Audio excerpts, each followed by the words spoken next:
अस्सलाम वालेकुम क्लास। आज हम नया चैप्टर स्टार्ट कर रहे हैं जिसमें हम ऑर्गेनिक रेजेंट जो इन ऑर्गेनिक एनालिसिस में यूज होते हैं वो स्टडी करेंगे। तो रेजेंट जो होते हैं वो दो टाइप्स के होते हैं, ऑर्गेनिक रेजेंट और इनऑर्गेनिक रेजेंट।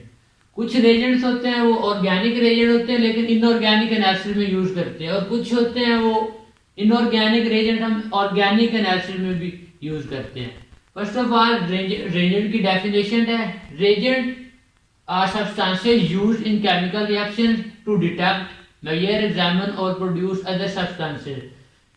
और इन reagent को हम कंपाउंड एनालिसिस में डिटेक्ट करने के लिए, मेजर करने के लिए, एग्जामिन या कोई नया सब्सटेंस जो उसे प्रोड्यूस करने के लिए हम यूज करते हैं। They are mainly used in analysis and synthesis. ये आमतौर पर एनालिसिस और सिंथेसिस में यूज होते हैं। एनालिसिस हमारा फोकस इसमें एनालिसिस पे रहेगा। एनालिसिस दो तरह के होते हैं, क्वांटिटेटिव एनालिसिस और क्वालिटेटिव एनालिसिस। क्वांटिटेटिव एनालिसिस में हम क्वांटिटी को चेक करते हैं, किसी भी एलिमेंट किसी कंपाउंड में जितनी उसकी क्वांटिटी है, और क्वालिटेटिव एनालिसिस में हम चेक करते हैं उसकी क्वालिटी को चेक करते हैं, उसमें कितने एलिमेंट यूज हुए हैं वो सारा। तो इसमें हमारा मेनली फोकस रहेगा क्वालिटेटिव एनालिसिस, क्वांटिटेटिव एनालिसिस पे। ऑर्गेनिक रेजेंट जो होते हैं इसकी definition are used for detection और एस्टिमेशन ऑफ इनऑर्गेनिक और ऑर्गेनिक सब्सटेंसेस बाय माइक्रो और macro analysis are called organic reagents. ये जो है इसमें माइक्रो भी हो सकते हैं और मैक्रो, दोनों एनालिसिस में हम इसको यूज करते हैं ऑर्गेनिक रेजेंट को। माइक्रो एनालिसिस में हम किसी जो कंपाउंड के छोटा उसका जो है एनालिसिस उसके लिए यूज करते हैं, मतलब 1 मिलीग्राम पार्ट्स पर मिलियन वगैरह इस तरह। और माइक्रो एनालिसिस में हम लार्ज स्केल पर एनालिसिस करते हैं जैसे इंडस्ट्री में करते हैं। तो ये माइक्रो एनालिसिस भी होते हैं इसमें और मैक्रो एनालिसिस भी होते हैं।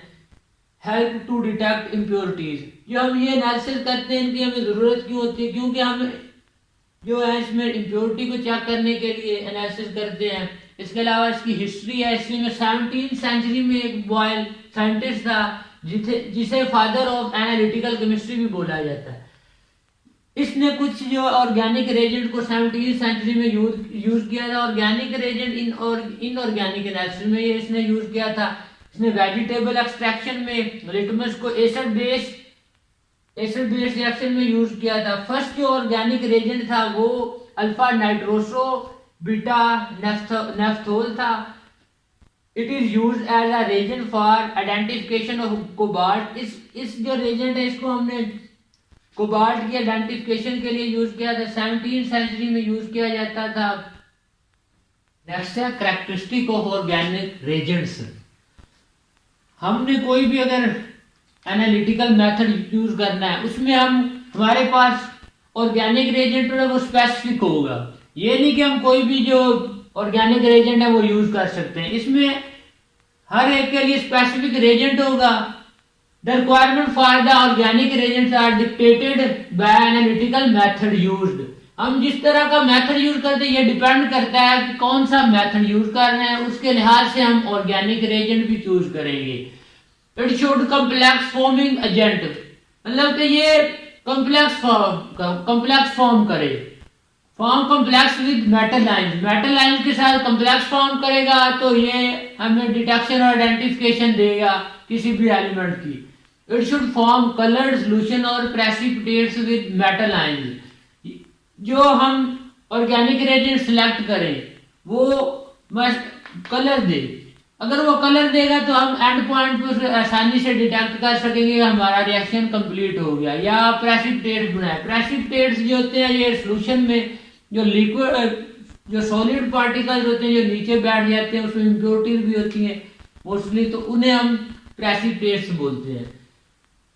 It should have large surface area, अगर उसका सरफेस एरिया लार्ज होगा तो वो अच्छे से उस पर बाइंडिंग अटैक हो सकेगा, तो वो अच्छे से रिएक्ट करेगा। उसका लार्ज एरिया सरफेस एरिया है, मतलब अगर कोई पाउडर फॉर्म में चीज है उसके ज्यादा बाइंडिंग साइट होगी और वो उसके बाद ज्यादा बाइंडिंग साइट होने की वजह से वो ज्यादा अच्छा ऑर्गेनिक रेजेंट होगा।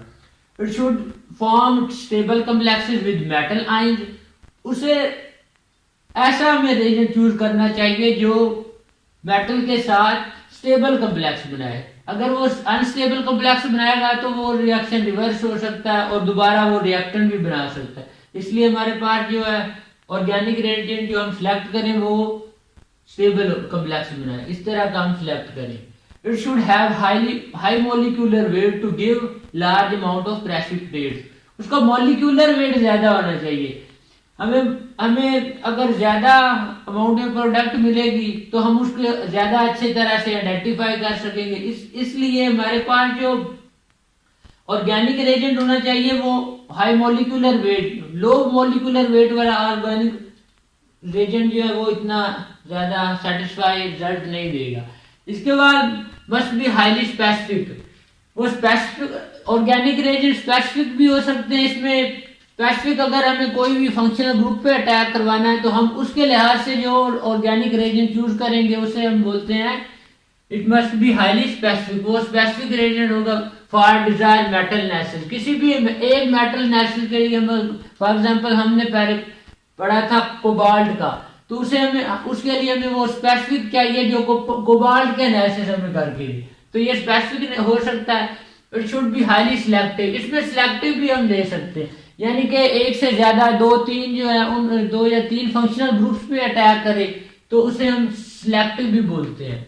इट शुड बी सेंसिटिव होना चाहिए। इसका मतलब है कि जो चीज हमारे पास बाजू का ऐसा होता है कि सैंपल जो है होता है वो बहुत कम मिकदार में, तो वो ऑर्गेनिक रिएजेंट ऐसा होना चाहिए कि वो जितना अगर कम मिकदार में भी हमारे पास कोई भी एलिमेंट डिटेक्ट करने के लिए है तो वो उसको भी डिटेक्ट करे, उसे हम बोलते हैं sensitive. It should be sensitive.